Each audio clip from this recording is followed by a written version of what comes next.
approaches to work are less ethereal. There are works for which there is a kind of brightness, whether it occurs internally as part of the work or externally in its relationship to the world.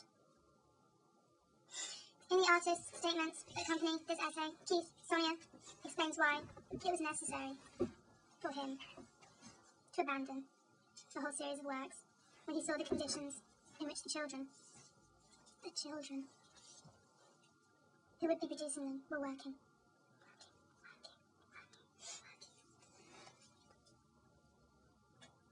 The impulses of his heart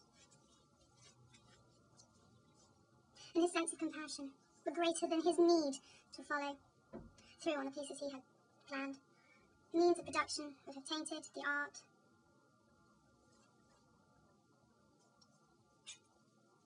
Similarly, an unseen supporting pipe destroys the spirit of Jackie Windsor's piece. Because the work itself implies that it stands by itself. Windsor knew that because the work itself implies that it stands for itself, Windsor knew that the false implications could undermine the work. The seriousness with which she considered that factor proves that the successful creation of artwork relies on more than visual standards.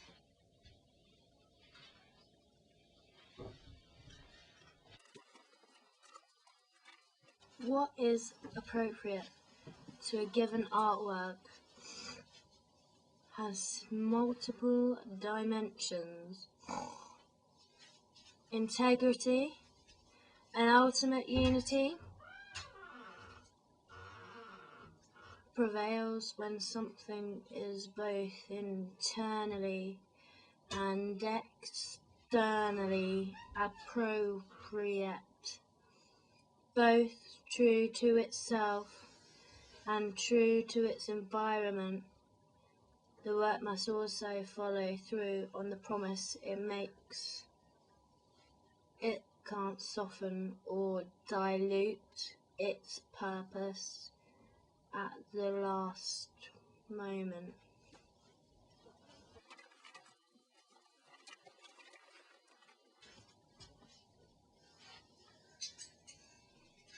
Several years ago, I heard a story about a wealthy collector who decided to put up a Picasso painting up for auction. He took it to the auction house and was told by the experts that they would not take it because they thought it was a fake. The man was outraged, and after a few rude comments about the credentials of the auction house, he took the painting directly to Picasso himself. He explained the problem to Picasso and asked him to verify it as truly one of his pictures. Picasso looked at the painting carefully and then came back to the collector.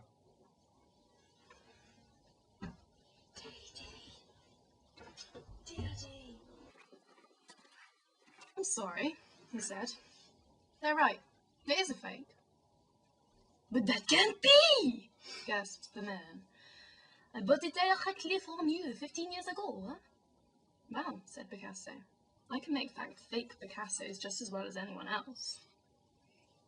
What we call a sense of timing also has to do with this multiple dimension of the appropriate. Without timing a work,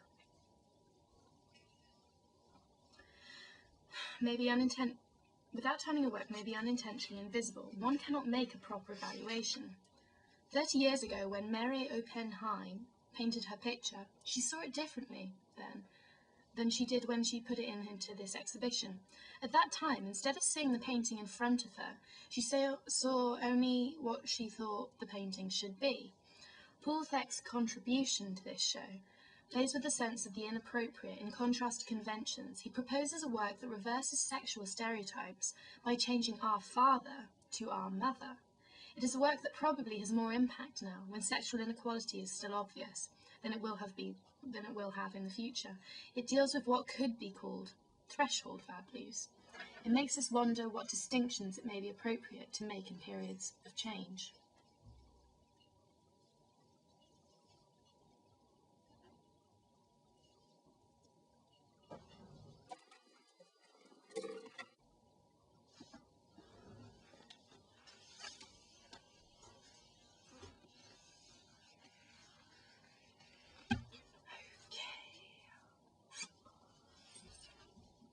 Anyone know where I am? I'm having a little bit of trouble because I can't find where we are.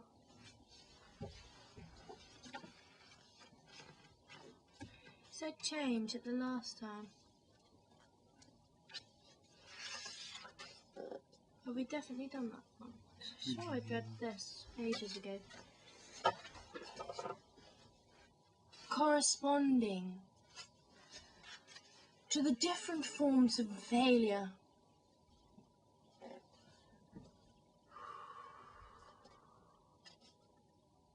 Are different kinds of obstacles. Except for psychological obstacles, which are mostly a matter of anticipation. Obstacles appear unexpectedly or contrast with expectation in the overall plan. When an obstacle stops, the action completely, all the energy that has existed, as expectation is homeless, what one feels is a sense of loss.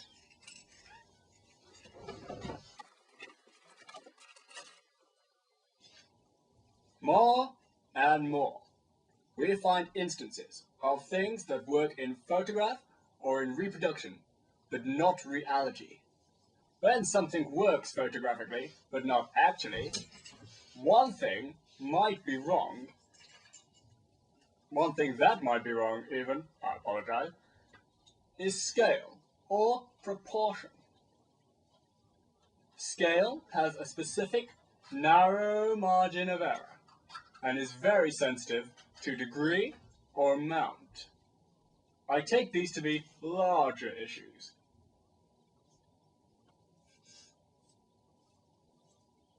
Sometimes everything in the recipe can be right except the proportion of the ingredients. We need something more than perfect aim. Our arrow must go far enough to reach the target, and not so far that we overshoot it. In many fields, excess is a kind of deficiency. Twice as much is not twice as good. There is a critical threshold beyond which is error.